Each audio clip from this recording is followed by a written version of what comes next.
Good afternoon and welcome. Thank you for joining us on this webinar titled Why Engaging with Research and in Inquiry Matters.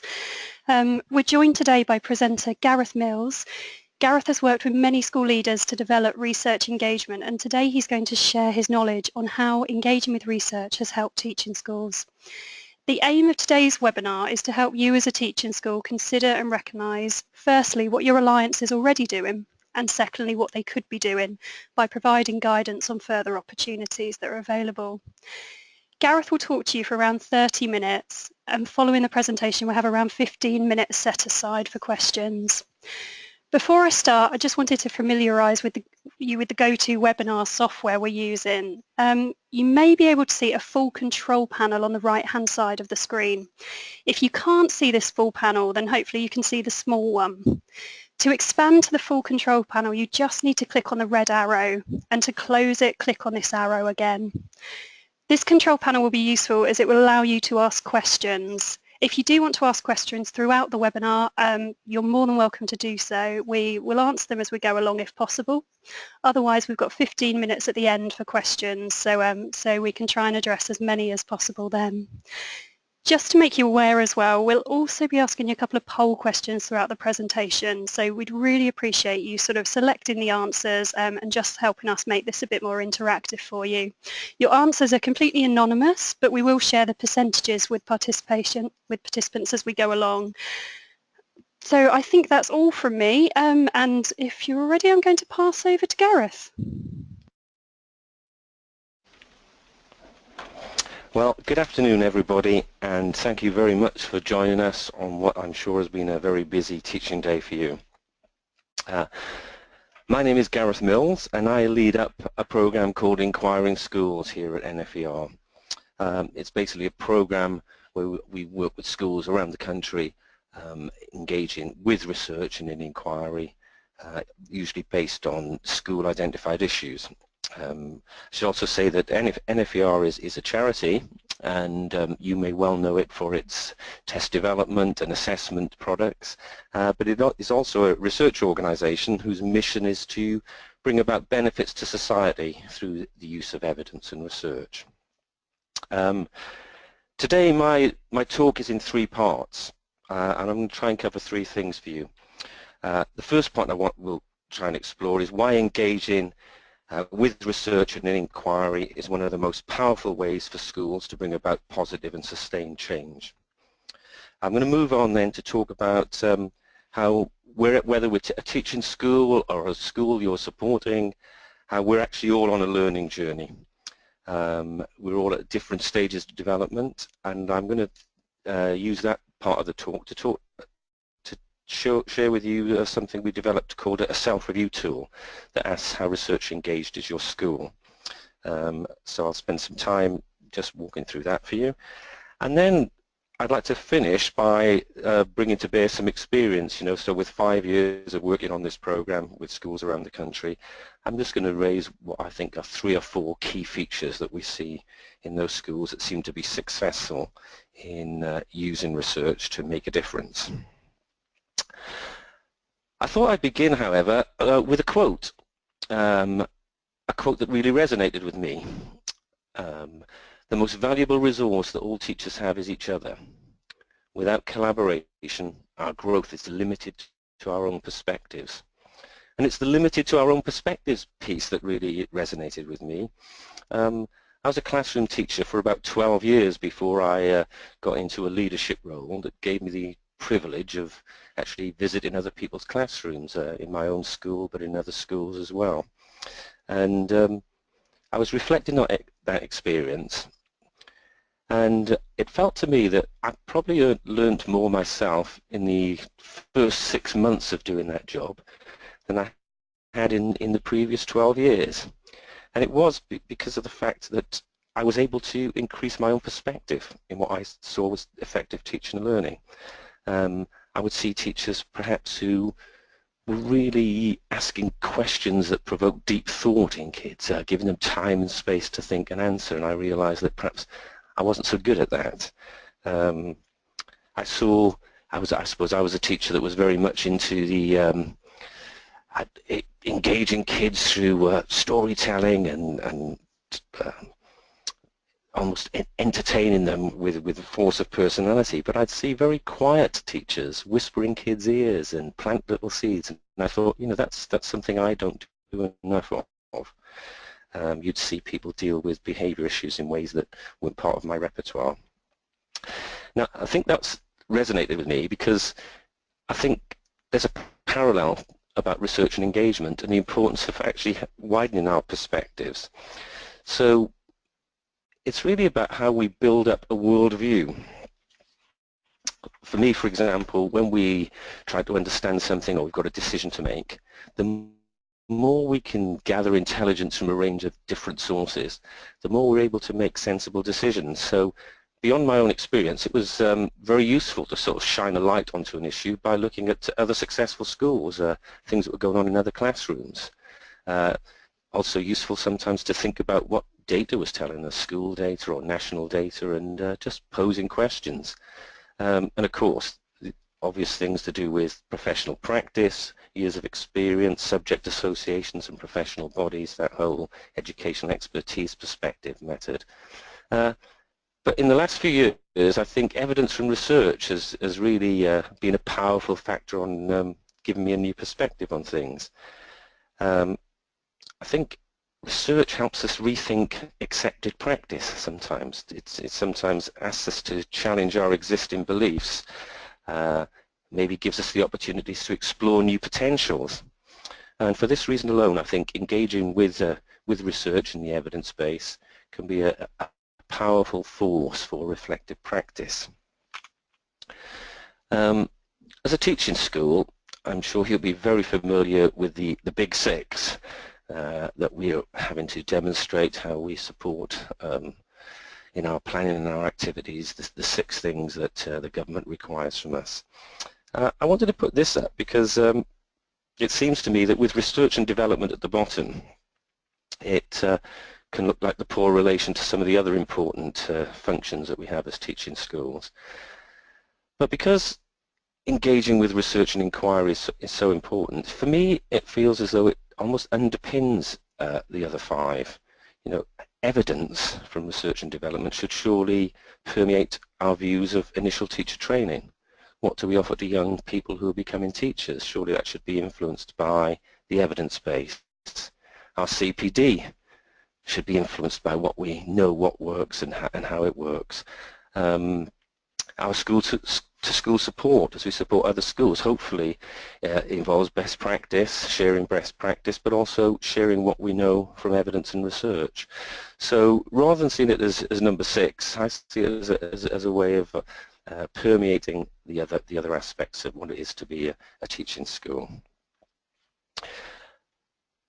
The other point I want to make in the first part of this talk is I think about the perception of research in schools. I think there is perhaps a problem of perception with research. Certainly the teachers I work with sometimes hear the word research and immediately think of academia, engaging with essay writing, dissertations, going for formal qualifications. And sometimes I think they see 60-page documents full of jargon as inaccessible and something that, of course, teachers are far too busy to engage in many of the ways that formal research presents itself. I don't know many teachers, for example, who wake up in the morning and think, if only I was a better researcher. They might be thinking, how do I get through till Friday and what ideas will help me be a better teacher? So one of the things that I think when we talk about engaging in inquiry and with research is it's really a change methodology. When we think about how people change and what gives people the motivation to change, one of the things that we know is their motivations are often varied. But one of the things is if you create a climate for learning or climate for change, it has to be around a meaningful imperative for change.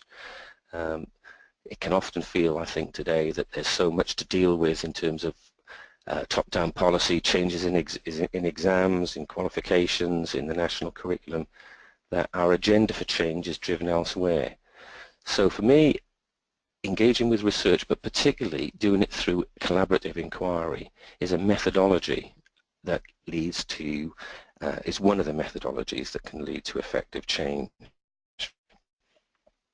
We know, for example, from work that Daniel Pink and others around Drive, he talks about the importance of autonomy, mastery and purpose to drive people forward.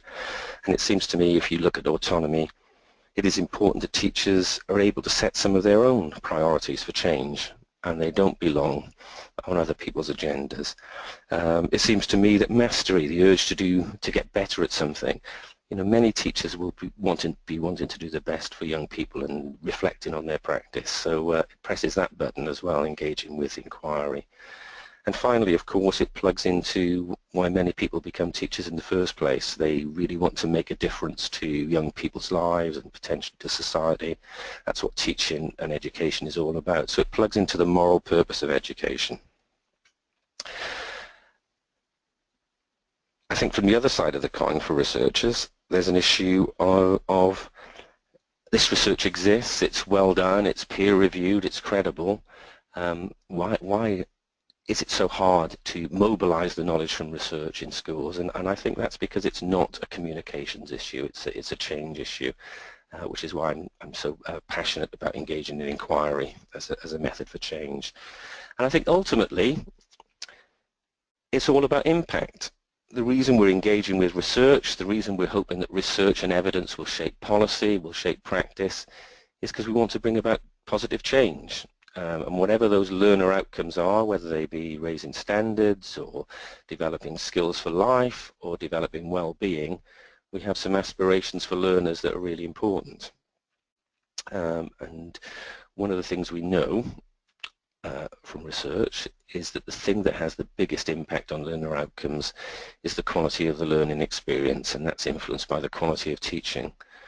So much of our energy needs to be focused on how do we have dialogue, how do we have thoughtful action around teaching and learning.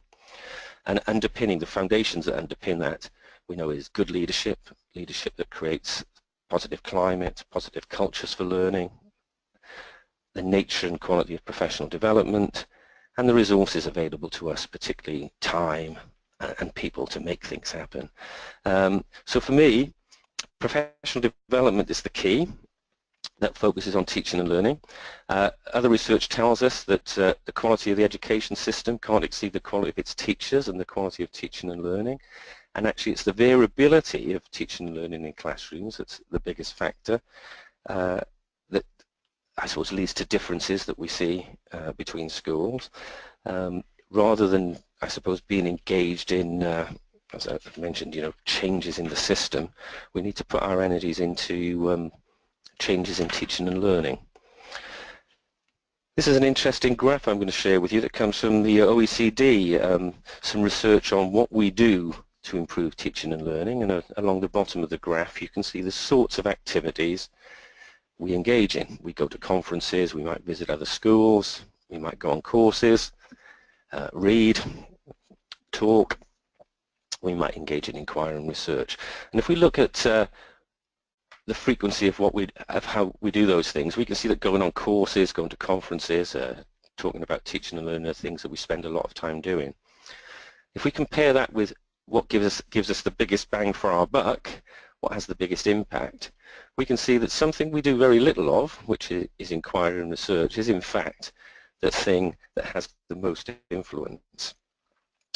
We find, for example, that people could go on a course and they rate that course really highly in evaluations. Fantastic course, great day out or a great evening. But if you follow that up in 3 to 6 months' time, the actual tangible change in schools and practice can often be negligible. But we find for people who engage over 2 or 3 terms in a sustained project that involves collaboration and inquiry, there is real traction and you're more likely to see about change. So it's a very powerful change methodology. And I'm going to finish with something that actually was published last year, Teacher Development Trust, talking about what types of CPD are the most effective. And it really echoes what other organizations are saying, that the best professional development takes place over time. It's not a one-off event. Importantly, it happens in real classrooms with real pupils. It's not one step away, it's not abstract, it's not theoretical. There's genuine problems that we're wrestling with.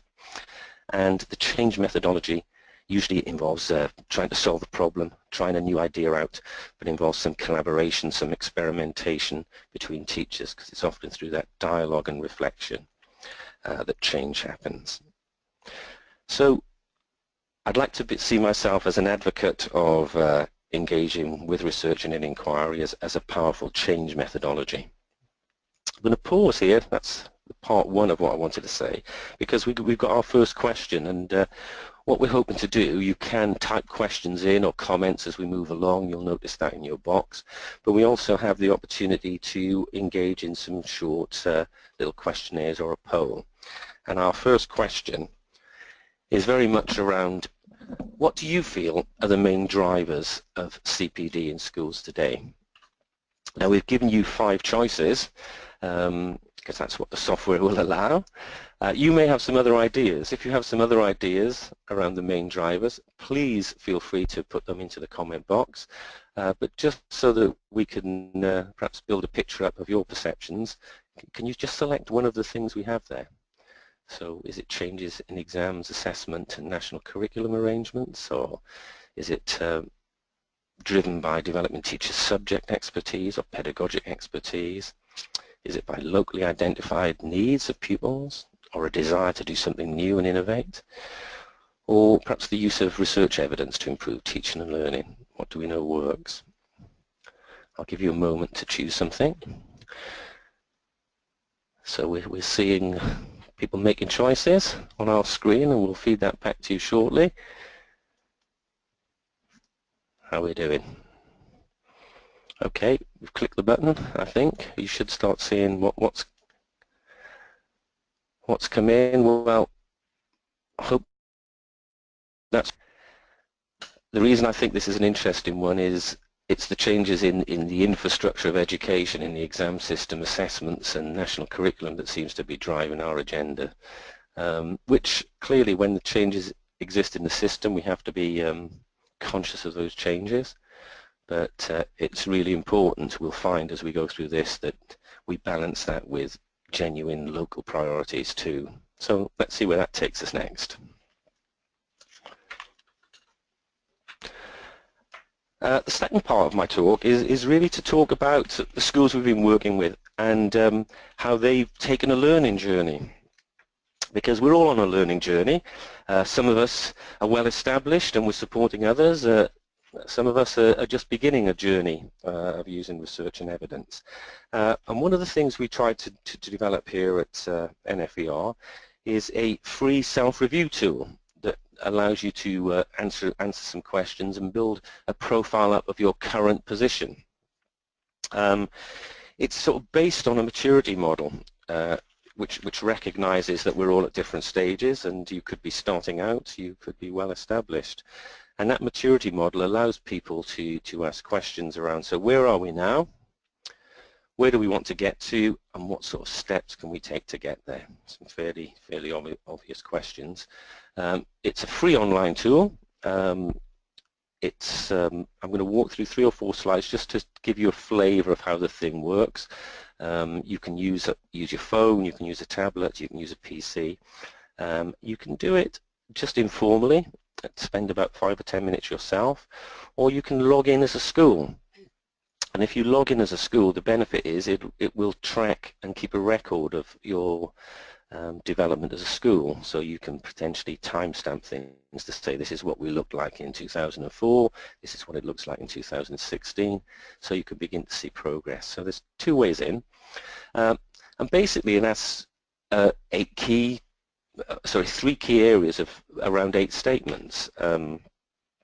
It was developed in partnership with head teachers from successful schools. It involved education experts and researchers, people from different universities and organizations who were sharing their expertise, and actually schools who work with us. So it's the self-review tool is based on both practice and theory. And people felt there were 8 key things that mattered. obviously leadership and vision, the sense that there's real support and drive from above. The notion of learning and participation, how many people are involved, is it a small little group, has everybody got some access to engage in this, and how we use resources, how we manage our time. That's really around the climate for learning. There's some questions around how we engage in that learning. What's our practice like? Is it robust? Is it rigorous? So there are some questions that push us around how do we set priorities and identify needs. There's something around the methodology we use that is credible. We're taking useful snapshots of before we start so that we can measure impact, that sort of thing. And importantly for me, so we've done this project. Why bother? Why does it matter? So how do we take the knowledge that we learn from engaging in inquiry and embed it and sustain it in the sort of ongoing life of the school? We don't want to be in a situation where we're having conversations about, do you remember that project we did 3 years ago? It was great fun, but it has had no impact. You know, we're looking for something that we can learn from and build in to our ongoing practice. So we've tried to build that as one of the reflections that we have. So in the model, under those 8 questions, there are 5 different stages, and you can see from this slide that it starts with starting out, we're just beginning, moving through to being well established, systems and procedures in place, to those schools, perhaps like your own school, who are in a position of going beyond, outward looking, and to be able to support other schools in developing the system. So in those 5 stages, there's 8 questions that you work through. This is just another illustration of the question around leadership and vision. And on each question, you can dig a little bit deeper, and there are some descriptions that allow you to make an informed choice. So on this slide, for example, you can just see that if you were starting out, senior leaders might be aware of the potential benefits of engaging in research and inquiry. But when it's established, we see that senior leaders and governors are proactively promoting a sustained commitment to research and inquiry. We might see that their CPD program is shaped by what they know effective practice looks like or what research tells us. So there's a sense of you making a judgment about your own school, about where you are. Having answered the questions, we get a really nice visual picture. This looks a bit messy, I have to say, because we've layered quite a lot of perspectives onto it. But the radar chart is interesting because it allows us to see what different groups say. So, for example, you might say, well, what does our senior leadership team think of this situation? Let's compare it with what our classroom teachers think. And that's quite a nice management tool to explore different perceptions of the effectiveness of research and inquiry in schools. So you can overlay different perspectives. The other powerful thing for me is actually being able to timestamp it. So you can see where you might be at a particular point in time. You might, over a year or 2 years, develop your practice and take another snapshot to see how perhaps, hopefully, the things you focused on have grown and developed over time. So a nice visual picture there, and that's supported by a report. And the report basically notes your current position based on your self-evaluation, but also gives you some steps towards where you might go next, the basis of an action plan. And clearly it's not a full action plan because that will be particularly tailored to your school, but it's certainly a useful starting point for discussions and a time-saving device for you to have the basis of an action plan as you move forward. And the final part of this online tool, it's basically a signposting function. And it signposts you to resources that you may find useful as you take your journey forward. So they could be, for example, some free NFER resources. They might actually be resources from other organizations, like the SSAT around leadership and things like this. So it's a signpost to things that may be useful to you when you're looking at that aspect of how research engaged your school is. Okay. And we're going to have another pause there. That's giving you a little flavor of the self-review tool. If you haven't looked at it, feel free to look at it and please let us know if you find it useful or how it might be improved. We're going to pause because we're going to ask our second question now. And the second question is really us listening to your expertise in breathing life into research and inquiry in your school, or supporting other schools in engaging with research inquiry. And we'd like to get a sense of what do you think in terms of developing teachers' engagement with evidence and inquiry? What are the most challenging aspects of that job? So we've got, again, 5 choices. If your reason is not there, please type it in and we'll read that. But we've got access to research evidence in an accessible format. Is that a factor that you think might be a challenge or something that we could get better at doing? Is it about finding time in a busy school schedule? Is it about having access to a robust methodology or inquiry tools? Is it about having access to a critical friend, credible expertise and coaching support to help you? Or is it about linking to tangible classroom strategies, so less about sharing academic papers and more about sharing what those academic papers tell us about effective classroom strategies? Okay, we'll give you a few moments to make a choice. I can see that you're answering there on the screen. Heather, are we going to close it there? Okay. Well, no surprise, I suppose, that time is the most precious resource in schools. One of the things I'm going to talk about is how schools, recognizing that time is their most precious resource, how do they make this work? How do they find time in a busy schedule? You know, one of the things that we found is actually maintaining momentum over time is always a challenge. So one of the ways some schools manage this is by building it into a CPD program and identify maybe 6 dates or staff meetings throughout the year that will be focused on their research journey or their inquiry journey, and putting some milestones in so teachers know they've got time. And another, build it around the day-to-day experiences of teachers, so it doesn't feel like this is an add-on, but we are teaching anyway, and we're thinking and reflecting on activities around that reflection, rather than feel it as an add-on. So perhaps we'll have a discussion about how we're using time, and it'd be great to hear how you're approaching that biggest challenge of using time. Okay, we come to and this third part is very much around what we've gleaned from working with schools for a while that seem significant to me. They seem to get some of these things right. We talked about change, we talked about what motivates and drives people, and creating meaningful imperatives for change.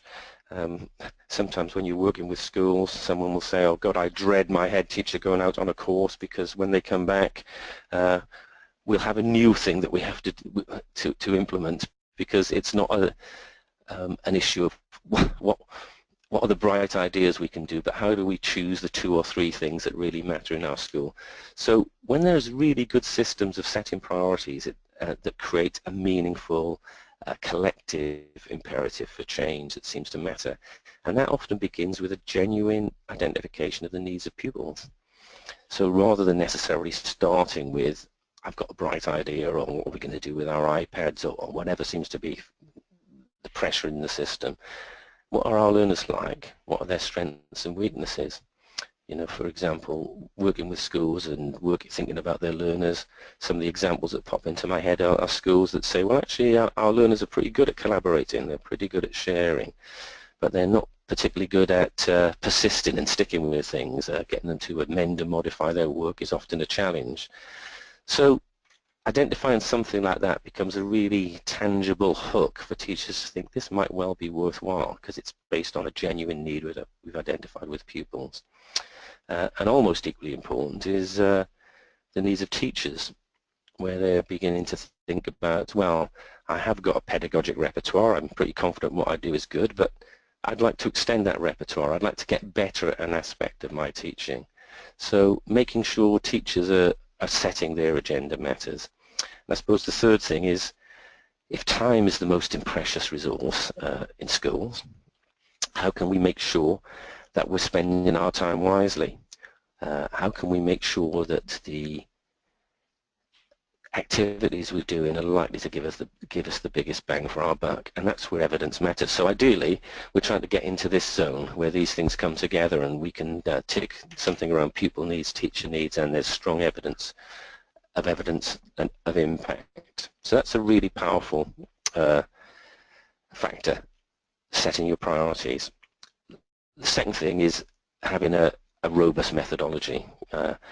Here at NFER we've got a thing called Enquiring Schools, which is a simple 7-step methodology, but what it actually does is make sure there's good needs identification, good goal setting, good baselining, good use of evidence, methodologies for collaboration and reflection, all the things we've talked about. They're actually about having a robust methodology. So once you've got that framework in place, it's really helpful.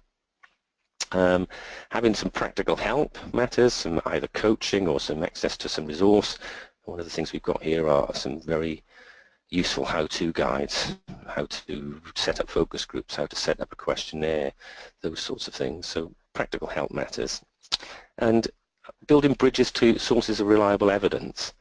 So what we try and do here is, as we work with schools, is obviously use our NFER database and our NFER documentation with all the research that's generated here, but clearly we point to you know, international research. People would be familiar with John Hattie's work, Visible Learning, or the Educational Endowment Foundation website. We have the American What Works centres, centres from New Zealand. So we're trying to pull evidence of reliable sources of information that can shape people's thinking too. I'm going to finish with just a couple of slides, which I suppose to some ways is I suppose being proud of the learning we're trying to promote here at NFER. This is a teacher reflecting on their experience of engaging in inquiry, and if you look at the dotted line in the middle of this radar chart, it sets out where they felt they were at the beginning of a journey in terms of their confidence on 8 criteria, and the solid line is where they felt they were after 2 or 3 terms of working. And the 3 things I wanted to point out were very much around, they felt much more confident about using a robust methodology. They were much more confident in accessing and using research. They obviously were almost overwhelmed before the experience. And the thing that I thought was really interesting was this notion of engaging in open and honest dialogue. And to me, that's one of the hopes we have for this program, or any program of research engagement, is that open-mindedness, the willing to be intellectually malleable, to question your own beliefs, to think there might be different, better ways of doing things. So creating that climate for learning for adults really matters, and that seemed to be significant. And my final slide is the school we're currently working with. Staff were reflecting on their own experience, and as a school leader, I think if my staff were saying things like this, we're much more aware of what's going on in the classroom and the language we're using about learning. We're much more focused, we're collaborating effectively, we're reflective teachers, we're creating a challenge culture, challenging kids, challenging ourselves. I'd be really thrilled at this sort of benefit. So, you know, I started out by saying I wanted to make the case for how research and inquiry is a fantastic and powerful way of bringing about positive change, and I finished with these post-it notes, which I think are sort of illustrative of the sorts of changes that we can see when we engage meaningfully in evidence, research and inquiry. Well, thank you very much for listening. I hope there's been something there for you. I'm sure that there's a lot of expertise out there, and we'd like to hear about that. At the very least, we've hopefully given you some food for thought. We're going to pause now and try and pick up some of the questions that some of you are posting. So I'm going to just hand over to Heather. Right, so thank you very much to Gareth, and thank you for listening, and thank you for taking part in the polls as well to help us build a picture. So now we want to give you the opportunity to ask Gareth any questions you may have. We've set aside sort of just under 15 minutes for questions, but we'll make sure that we wrap up in the 45 minutes in total. So we'll try and get through a couple. So just to recap, if on your control panel, you should have the ability to type in any questions you may have. So, lovely. Right, so I can see, so we've got one coming in. So somebody's asked us, so what are some of the most interesting projects that you've been involved in, Gareth? Okay, well, thanks for that. I'll give you three quick examples that pop into my head. One is a primary school example, and I often use it on talks because it resonated so powerfully with me. This was a school doing particularly well, a primary school getting great results, sitting at the tops of league tables in their local authority, and they were thinking about what they wanted for their young people. And one of their aims and aspirations was independent learners, people who felt confident in learning. And so they did a little bit of research about pupils' perception of themselves as learners. And remember, this is a school getting really interesting, sort of strong results.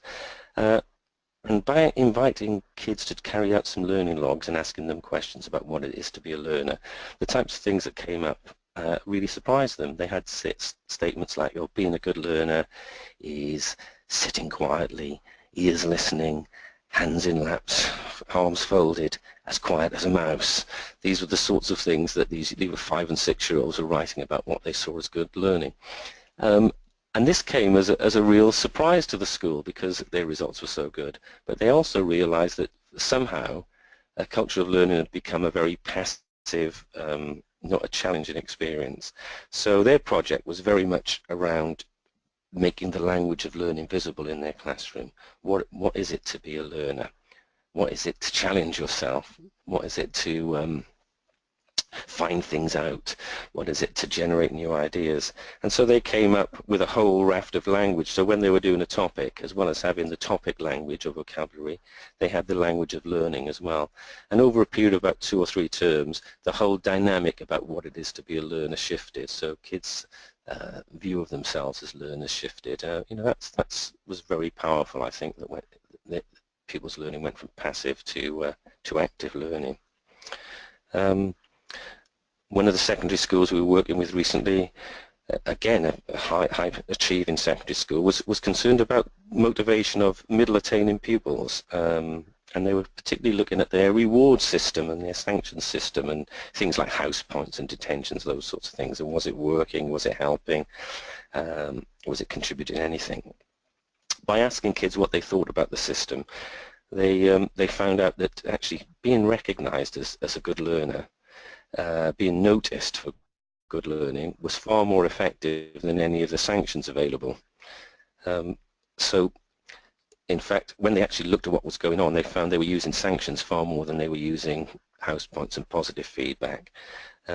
So their project went around identifying the desirable learning behaviors and actively noticing those desirable learning behaviors.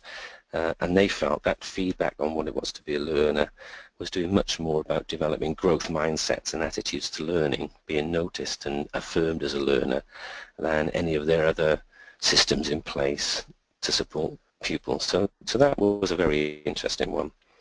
We currently got an interesting special school with kids with autism looking at emotional states and their ability to recognize their own emotional states, but also recognize the emotional states of others, particularly because they're trying to give these kids, you know, skills for life. And they've come up with 6 key emotions that they're working around, and that's obviously a project in progress, and it's all around self-regulation, which is something they're trying to promote. So some interesting projects there. I think we've probably got time for one more question as well. So we've just had one in. So we've got a school asking, where can we access bite-sized chunks of the most recent research having the most impact in T&L so that we can sift quickly through those projects that interest us most? Okay, there's probably a range of places I'd recommend. First of all, our own NFER newsletter tries to make people aware of the latest research that we've been involved in, and you can subscribe to that, and that will give you a sort of regular update of new developments or new research that's being published here.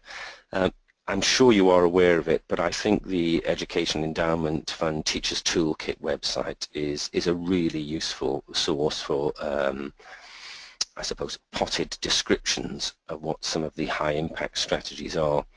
I think on a side of A4 you'll see, let's say, we know that feedback, for example, is a really high impact strategy. So if you go to that site, you can click a button and a page will pop up and say, this is what we mean by feedback, and here are some 2 or 3 ways that you can start to apply that in your classroom. I think other centres are beginning to offer this. I know Durham and CM are offering bite-sized chunks to pick particular pieces of research. So that would be a good starting point. Great. So I think it's probably time that we wrapped up there so that we can keep within the 45 minutes. But thank you very much for your questions, and thank you again to Gareth. And one final thing that I'd like to mention is that obviously hopefully this webinar has been of value to you and given you an outline of what NFER can offer teaching schools. We would, however, be really interested to know if you think NFER can help any further, that maybe by attending an event or a conference, for example. So if you did want to get in touch with us to potentially work with you for any sort of further opportunities, then please feel free to use the contact details that we provided on the screen. We will be sending a recording of this webinar. I can see a couple of people sort of joined halfway through, so we will send that in a follow-up email, and we'll ask a couple of questions about your experience today as well, so it would be really great if you could feed back to us. I think that's all from me and all from Gareth, but thank you again for attending, and we hope to work with you soon. Thank you.